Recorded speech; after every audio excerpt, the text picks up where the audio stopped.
funny the things you forget.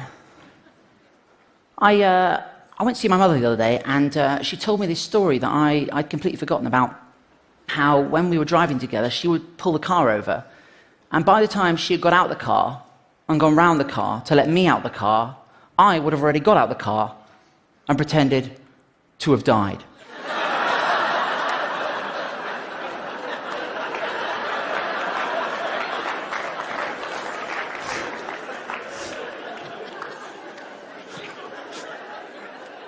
Because that's how you die.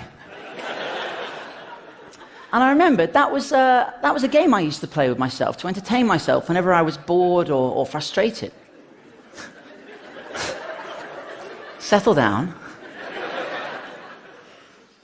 People say we live in an age of information overload, right? I don't know about that, but I just know that I get too many marketing emails. I got a marketing email from a supermarket firm, which will remain nameless for predominantly legal reasons, but which I'm going to call Safe Mart. I got an email from them, and it went like this. It said, just 3 weeks until Safe Mart at King's Cross opens. And I resented this, because not only do I not remember signing up to that, but I resent the fact that they appear to think that I should be excited about a shop opening. So what I did is I scrolled down to the bottom of the email and I pressed unsubscribe. And I thought that'd be the end of it. But a week later, I got another one that said, just 2 weeks until Safe Mart at King's Cross opens. And I thought, well, obviously I haven't clicked hard enough, right? So I tried it again, right? Lo and behold, a week passes, you guessed it, just 1 week until Safe Mart at King's Cross opens. And here's the problem. The internet gave us access to everything, but it also gave everything access to us.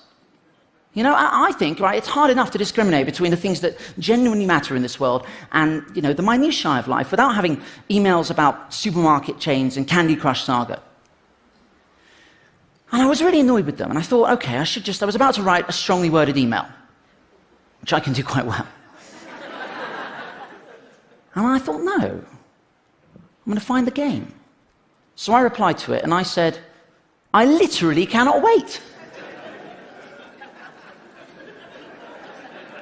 What do you need from me? They got back to me, this guy called Dan said, hi James, I've asked a colleague to help me with your query. Like it needs help. I said, what's the plan, Dan? I'm thinking fireworks, bouncy castle. I'm not sure what you mean. I said, I'm just tremendously excited about the opening. Do you want to put the bouncy castle, or shall I? He said, I think you have misunderstood. A new store is opening, but there is no celebration plan. I said, but what was all the 3 weeks until 2 weeks until emails? I was getting excited. I'm sorry you're disappointed. I said, not to worry. Let's do something anyway. Besides, the deposit on the bouncy castle was non-refundable.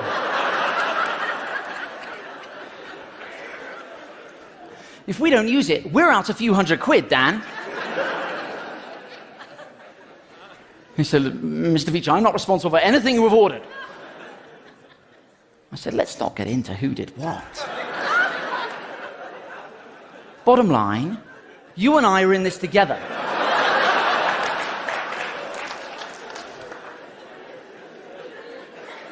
Question, would you be there to make sure people take their shoes off?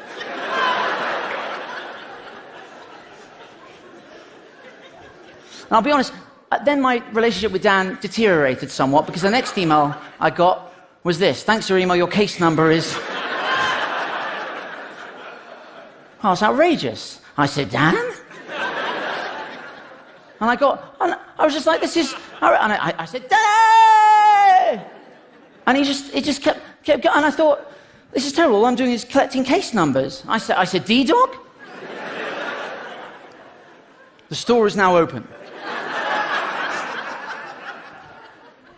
I said, but Dan, I must have wondered why there was no bouncy castle. And then we were back to this. And that might have been the end of the story. But I remembered that anything, everything, even something as mundane as getting out of a car, can be fun if you find the right game. So, this is what I replied.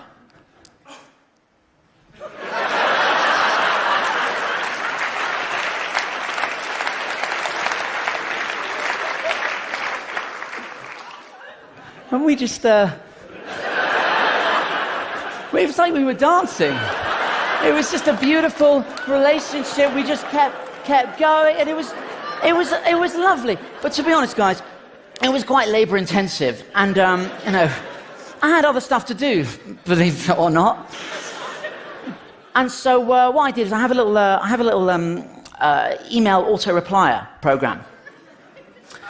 And what I did is I set it up so every time it receives an email from SafeMart, it just pings one back, right? So I set it up, and it says, thanks for your email, your case number is, and then it has a little formula that I wrote to up the case number every time. And I put it on the server and set it running.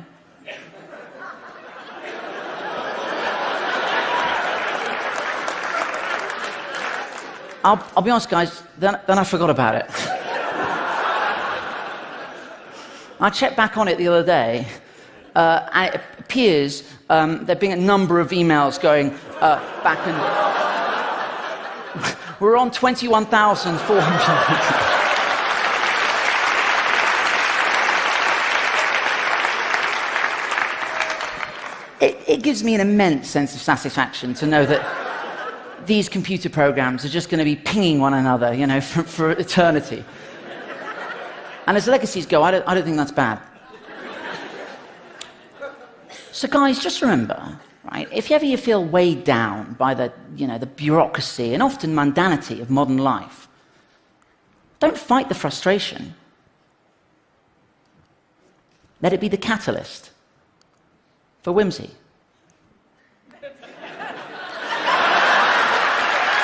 Thank you.